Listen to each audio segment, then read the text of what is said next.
when I took over the team, they didn't look like this.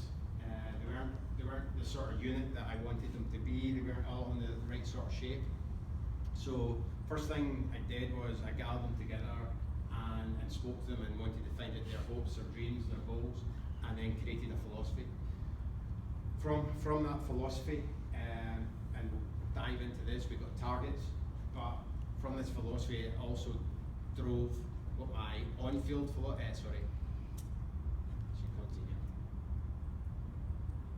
this was my philosophy.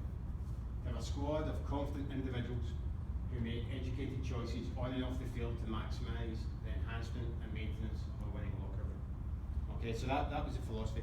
From this we drove down, we had a in possession philosophy of how we would work if we had the ball, or we still do, and the out of possession philosophy, what we did to win the ball back.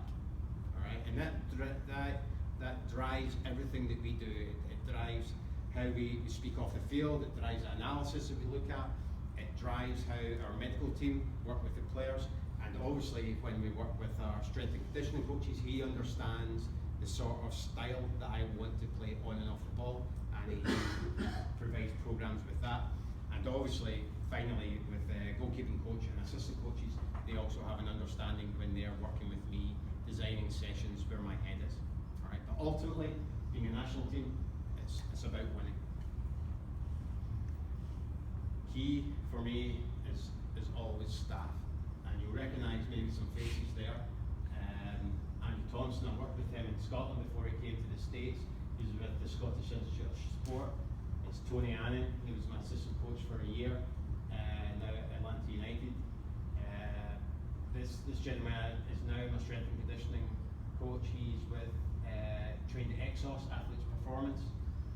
We have up here, we have high level medical team from the Rehabilitation Institute of Chicago, which is the #1 hospital in Chicago.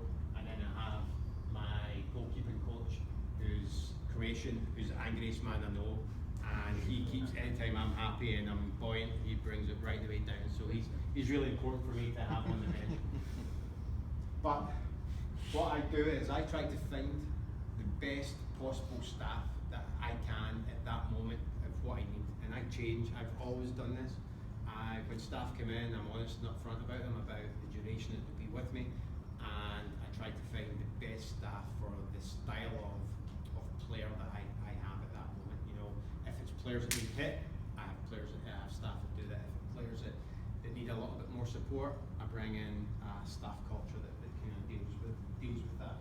And where I actually got this from, and you can see here boss telling people where to go and a leader leading from the front, was when I was with the Scottish FA. I was lucky enough to be at a presentation with Sam Allardyce, and he was at Bolton at the time, and he was presenting to the Premier League managers, and I was lucky enough to be in the room when he did it. And one of the things he stood up and he talked about how this staff of 20 experts, and you know, I had a defensive coach, offensive coach, transitional coach, transition of the transitional coach.